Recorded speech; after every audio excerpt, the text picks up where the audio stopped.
Cette semaine, à Église en sortie, on parle du livre « Le cœur contenté, 52 histoires de bonté » avec l'auteur Hélène Greffard.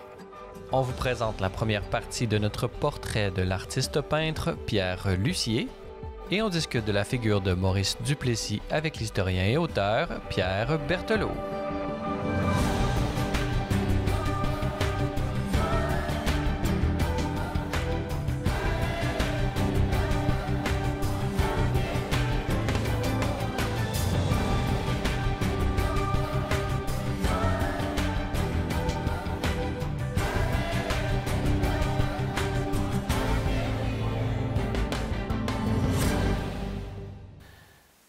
Bonjour mesdames et messieurs et bienvenue à Église en sortie. Aujourd'hui à l'émission, nous allons d'abord parler d'histoire de bonté et pour en discuter, nous avons avec nous par visioconférence Madame Hélène Greffard. Bonjour.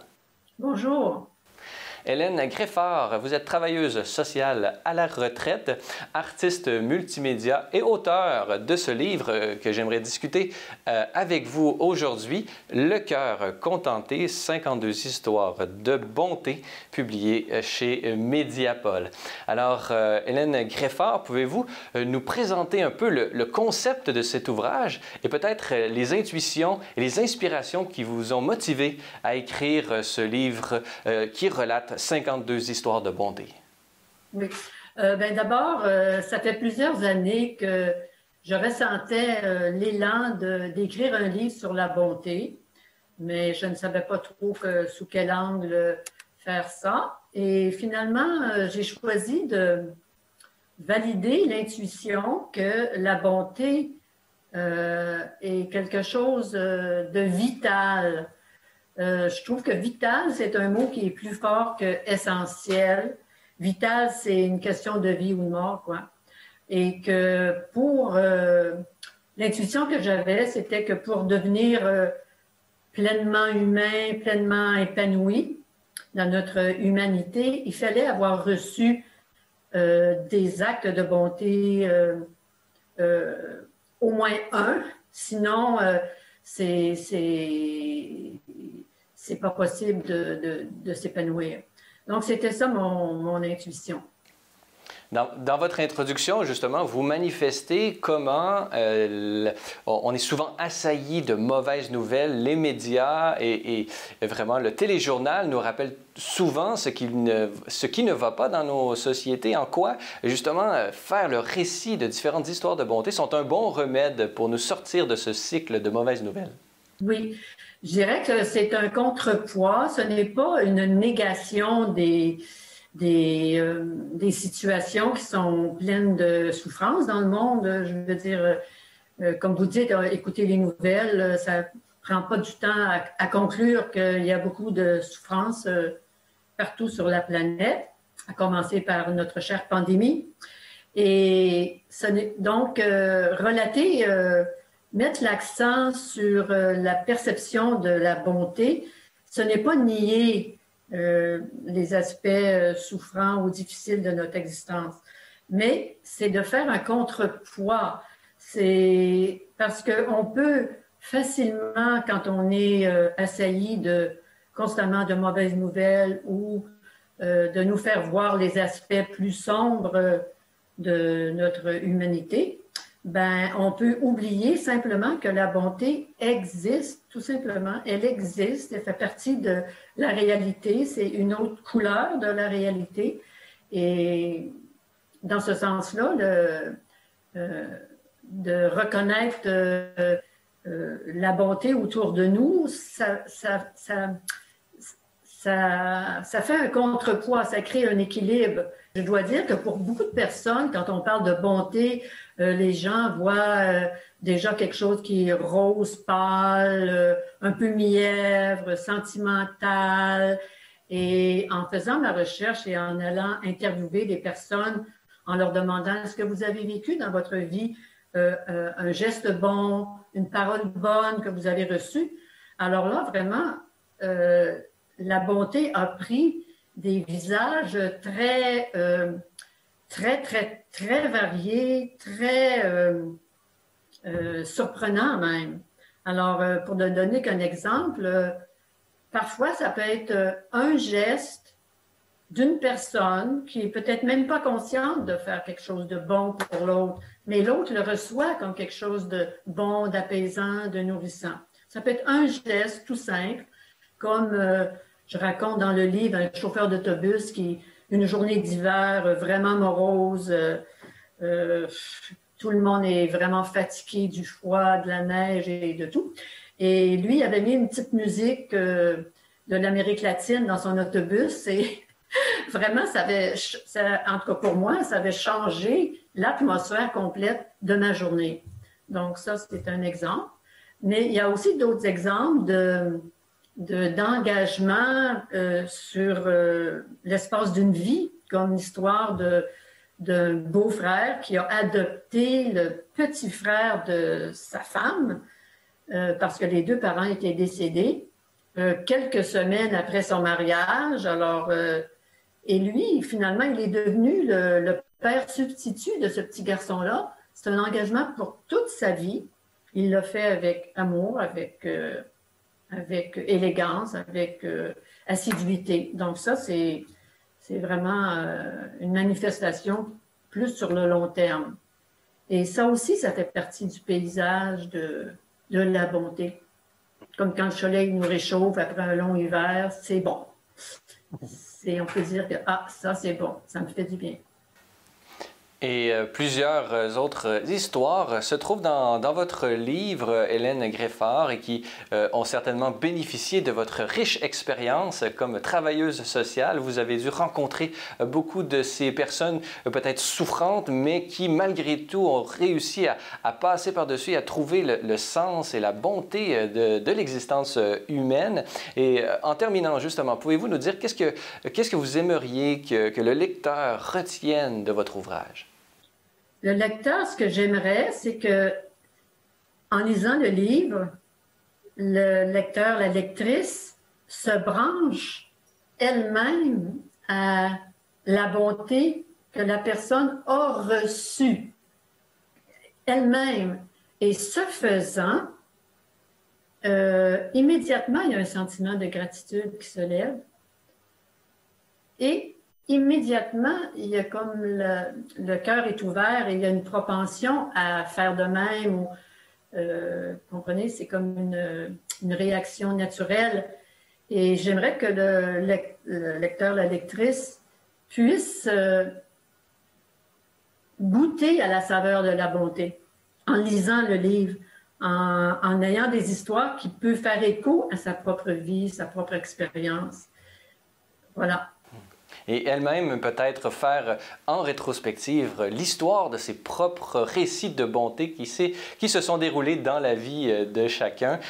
Pour réaliser cela, votre ouvrage « 52 histoires de bonté », publié aux éditions Mediapol, est vraiment quelque chose qui peut nous inspirer pour trouver le bon côté des choses et de la vie, certainement en cette année de pandémie qui est pour plusieurs une année très morose, pourrions-nous dire. Alors, Hélène Greffard, je rappelle que vous êtes travailleuse sociale à la retraite, artiste multimédia et auteur de ce livre « Le cœur contenté ». Alors, Hélène Greffard, merci beaucoup d'avoir été avec nous. Ça m'a fait plaisir. Bonne journée.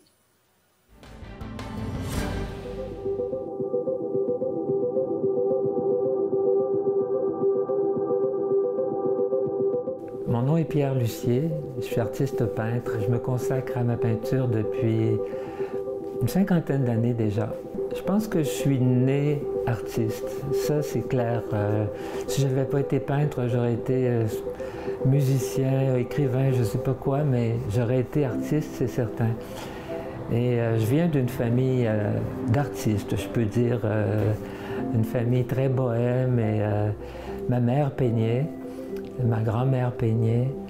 Et très jeune, j'ai ressenti cet appel. Je me rappelle d'une fois, vers l'âge de 12 ans, d'avoir déposé mes pinceaux et de m'être dit plus tard, je vais être le successeur de Michel-Ange.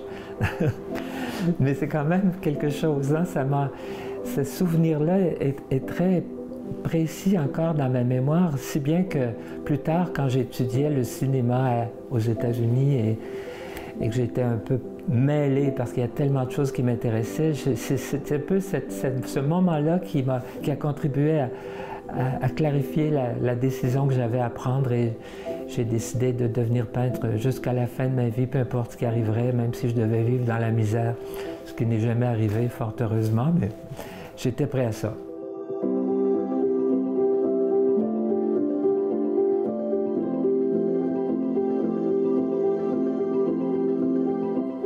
Bien, moi j'étais très appelé par une vie d'ermite quand j'étais jeune.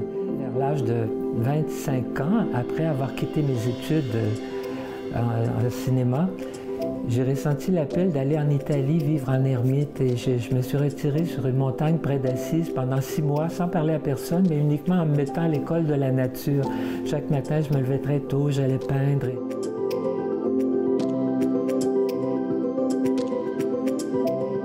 Ensuite, j'ai rencontré mon épouse et on s'est mariés, on a eu des enfants et puis là, je me suis dit maintenant c'est le moment pour moi d'aller à Florence pour étudier les techniques anciennes en peinture.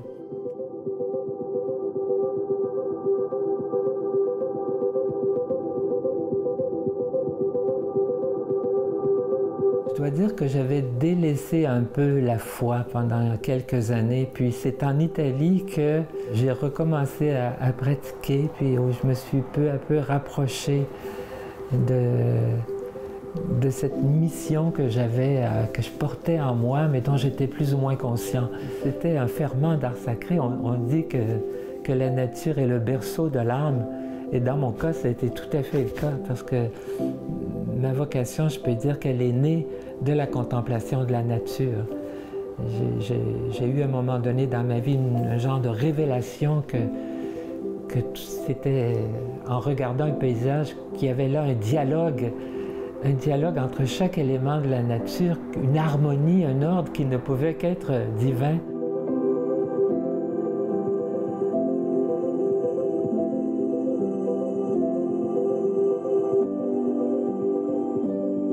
Il y a eu comme un cheminement intérieur qui s'est fait au fil des années, mais ça a pris beaucoup de temps avant que je réalise qu'il y avait quelque chose dans l'art sacré qui était un plus. C'est comme si la nature nous menait vers une conscientisation d'un amour supérieur qui passait par l'homme. L'homme a une mission sur Terre, comme si l'univers avait un projet.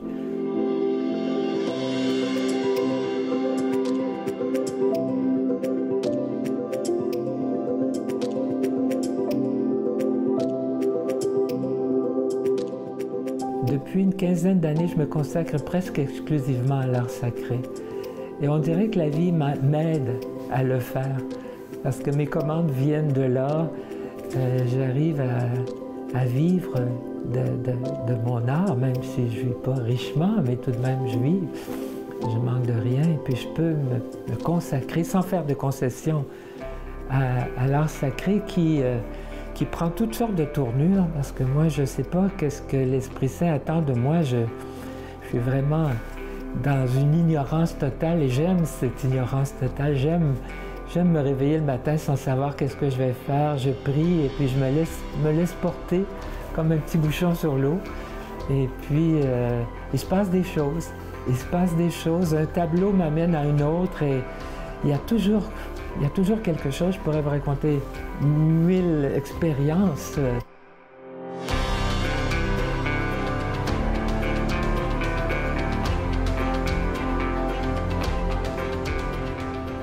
J'aimerais faire un lien avec la parole de Jésus qui dit « Regardez les fleurs des champs ». Le roi Salomon, dans toute sa splendeur, n'était pas vêtu aussi somptueusement qu'elle. Alors Jésus nous dit « Regardez la nature et émerveillez-vous ». Alors ça part de là.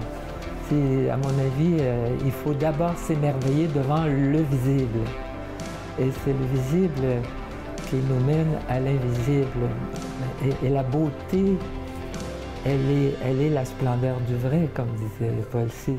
La dimension invisible de la réalité est complémentaire de sa dimension visible. Sans doute que je suis un intermédiaire entre les deux.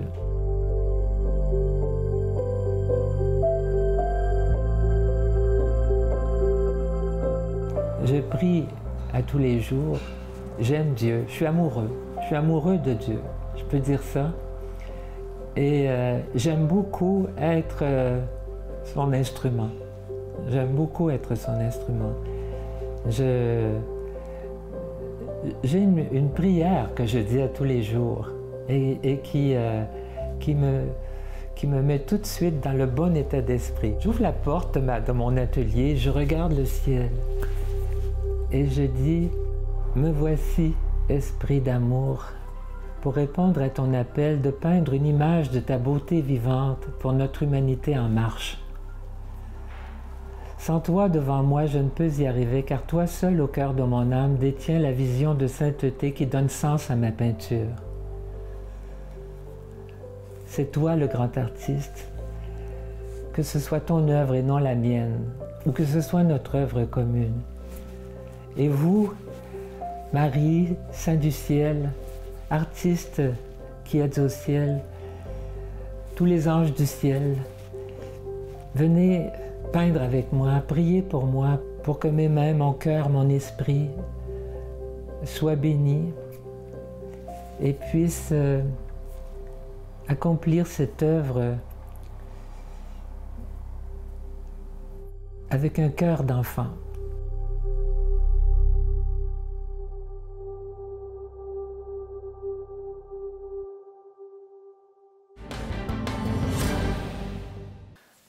Dans cette troisième partie d'émission, nous allons parler de la figure de Maurice Duplessis. Et pour nous en parler, nous avons avec nous Pierre Berthelot. Bonjour.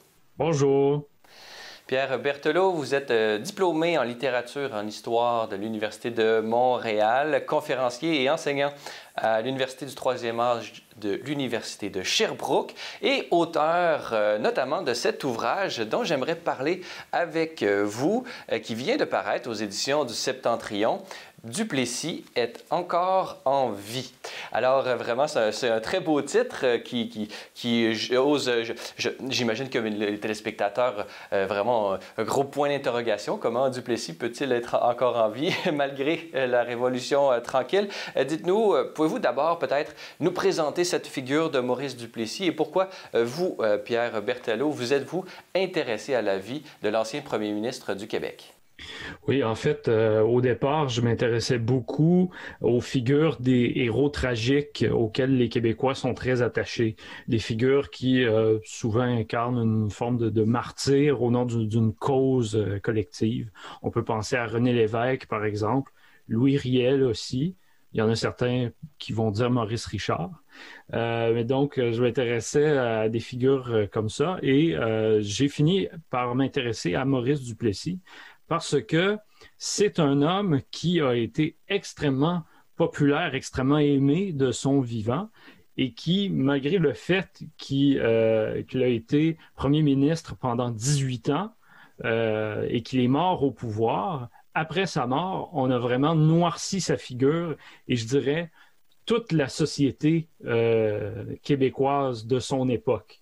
Et donc, j'étais curieux de voir où s'était passé ce décalage-là entre la réalité des faits et la mémoire collective. Dans votre livre, vous, justement, vous vous êtes intéressé à relire un peu les raisons pour lesquelles l'époque et le personnage de Duplessis a été aussi conspué par l'histoire officielle du Québec à travers les différents, en relisant d'une certaine façon les principales biographies écrites sur ce personnage central de l'histoire du Québec. On parle de Robert Rumilly, Conrad Black, ainsi que le cinéaste québécois Denis Arcand. Parlez-nous un peu, puisqu'on ne peut pas aborder tous les thèmes qui sont mentionnés dans votre livre, mais lorsqu'on retourne dans cette période de l'histoire, on parle souvent de l'alliance sacrée qu'il y aurait eu entre Duplessis d'une part et l'Église catholique d'autre part. Parlez-nous un peu, pouvez-vous nous définir un peu cette alliance, peut-être démystifier le vrai du faux et comment cette alliance était-elle présentée par ces trois biographes? Oui, dans la biographie de Robert Rumilly, donc c'est 1400 pages, c'est plus la chronique d'un régime qu'une biographie à proprement parler. On caractérise l'alliance entre l'État et l'Église, je dirais, essentiellement à travers les relations qu'entretenaient certains évêques avec Maurice Duplessis. À proprement parler, Robert Rumilly retient surtout les échanges entre les évêques qui étaient d'accord avec la majorité des décisions de Maurice Duplessis. Et donc, les évêques qui étaient plutôt, ou les figures, disons, comme le père Georges-Henri Lévesque ou l'archevêque de Montréal, Monseigneur Charbonneau, sont vus de façon beaucoup plus critique et on balaie un peu sous le tapis le fait que l'Église, c'était pas seulement ce que certains évêques qui étaient en accord avec un parti politique ou certaines décisions pouvaient prendre. C'est ce qu'on retrouve chez Robert Rumilly qui présente Duplessis comme une sorte de figure providentielle. Chez Conrad Black, on retrouve une vision qui est très influencée par celle de Robert Rumilly. Notamment, on peut dire que Conrad Black se concentre plutôt sur les aspects polémiques, donc des décisions ou des désaccords qui ont opposé certains évêques, notamment Monseigneur Philippe Desranleau à Sherbrooke, qui s'était opposé à Duplessis pendant la grève de Sorel de 1937. Donc, c'est une relation qui va être très tumultueuse entre Monseigneur Desranleau et M. Duplessis. Mais donc, on se concentre beaucoup sur les aspects polémiques, puis on divise un peu entre ceux que Duplessis aimait ou aimait pas, à la différence que Conrad Black parle beaucoup en bien du cardinal Léger qu'il a connu au début des années 70. Et apparemment, il a même milité en sa faveur pour qu'il obtienne le prix Nobel de la paix. Donc, c'est intéressant à relever. Puis Conrad Black, il va se convertir au catholicisme dans les années 80 aussi. Chez Denis Arcand, on a une vision beaucoup plus critique, mais encore une fois, ramenée aux relations entre Duplessis et les évêques. Donc, la caractérisation des figures religieuses est vraiment très négative dans la série Duplessis. Et donc, le problème, ou disons, la caractéristique de ces trois visions-là, c'est que on s'en tient vraiment aux relations avec les évêques ou avec les cardinaux et on parle très peu des congrégations, on ne parle pas de la JOC, la JEC, les syndicats catholiques et donc ça donne un peu la fausse impression que l'Église ne parlait que d'une seule voix, ce qui est complètement faux, évidemment. Il y avait une grande diversité au sein même de l'Église et donc l'Alliance sacrée, peut-être qu'elle était plus relative qu'on a essayé de le penser avec une vision réductionniste de l'Église qui, comme vous l'avez mentionné, aurait parlé d'une seule voix alors que la réalité était beaucoup plus complexe et nuancée. Dans votre livre, vous parlez également de ce mythe de la grande noirceur associé à la figure de Duplessis. Figure mythologique, puisque selon vous, il s'agit bel et bien d'un mythe, peut-être qui a été inauguré par certains slogans électoraux et électoralistes. Parlez-nous un peu de ce mythe de la grande noirceur et pourquoi est-il encore aujourd'hui aussi enraciné dans la culture populaire québécoise? Oui, ce mythe-là s'appuie quand même sur une certaine part de vérité. Couramment aujourd'hui, le souvenir qu'on entretient de cette époque-là, pas seulement de Duplessis, mais malheureusement de l'Église catholique, c'est une image très négative. Donc, on retient surtout des abus ou des reproches qui ont été faits à l'Église catholique. Ce qui est très dommage parce que c'est un bel héritage qu'on a au Québec de l'Église catholique et qui se poursuit encore aujourd'hui. Et donc, ce qui explique en partie le fait que ce mythe-là s'est propagé dans les années 60, c'est qu'il reposait sur une certaine volonté, notamment chez la jeunesse, de réformer l'Église puis de faire une certaine ouverture à des réformes auxquelles plusieurs évêques étaient opposés. Toutes les années 40 et 50 ont été caractérisées par l'affrontement entre, disons, les gens plus traditionnels au sein de l'Église et les gens qui étaient plutôt du courant personnaliste, donc qui dénonçaient l'individualisme, la consommation capitaliste, qui faisait perdre le sens de la transcendance. Et donc, c'est un sentiment qui va vraiment éclater dans les années 60. Mais malheureusement, le fait de s'être détourné, je dirais, de cet héritage-là de l'Église catholique a fait perdre à énormément de Québécois le sens de la durée à travers le temps. Et une des plus belles parts, je dirais, de l'héritage de l'Église catholique, c'est le sentiment de la solidarité, le sentiment collectif fort auquel on doit lui être extrêmement reconnaissante. Donc, pourquoi on croit en la révolution, on croit encore au cliché de la grande noirceur, c'est parce que, pour paraphraser Chesterton, on a arrêté de croire à l'Église pour croire un peu à n'importe quoi. En terminant, bon, j'aimerais me référer au titre de votre livre, Duplessis est encore en vie. Alors, où voyez-vous Maurice Duplessis aujourd'hui dans le Québec contemporain? Et peut-être, pourquoi est-ce que c'était intéressant et pertinent pour vous de faire cet exercice, d'écrire une biographie, des biographies sur Maurice Duplessis? Bien, tout simplement, je crois, parce que le monde duquel Maurice Duplessis est issu et les raisons pour lesquelles les gens l'appuyaient ne sont pas tellement loin derrière nous. En fait, il n'y a rien d'inévitable en histoire. Hein? Donc, c'est tout à fait possible qu'un jour, on se retrouve dans un contexte historique. Peut-être que c'est le monde dans lequel on vivra après cette pandémie de COVID-19, mais donc où les Québécois qui se reconnaissaient en Maurice Duplessis et en l'Union nationale. Donc, l'Union nationale est beaucoup plus un produit du Québec plutôt qu'une espèce d'organisation qui a écrasé le Québec par le haut. Et je crois que les Québécois cherchent encore des réponses, cherchent encore un projet qui va les guider vers l'avenir. Et comme parfois l'histoire a tendance à bégayer, avec la coalition Avenir Québec, on a vu toutes sortes de liens un peu excessifs, assez vrai dans d'autres cas, entre l'Union nationale et la coalition Avenir Québec. Et donc, moi, je crois qu'au contraire, l'avenir va se rapprocher beaucoup plus de Duplessis et de l'Union nationale que d'autres partis, d'autres figures comme Jean Lesage ou René Lévesque. Et on le sait, pour améliorer ou ne pas répéter les erreurs du passé, la meilleure façon, c'est de connaître notre histoire. Et c'est ce qu'on peut faire avec vous, Pierre Berthelot, dans cette biographie de Maurice Duplessis, dont le titre « Duplessis est encore en vue », publié aux éditions du Septentrion. Alors, Pierre Berthelot, je rappelle que vous êtes enseignant à l'Université du 3e âge à l'Université de Sherbrooke et vous êtes historien et conférencier et auteur. Alors, merci beaucoup d'avoir été avec nous. Merci. Voilà, c'est tout pour aujourd'hui. N'hésitez pas, si vous avez des questions ou commentaires, vous pouvez m'écrire à l'adresse qui apparaît au bas de l'écran. Revenez-nous la semaine prochaine pour un autre épisode d'Église en sortie.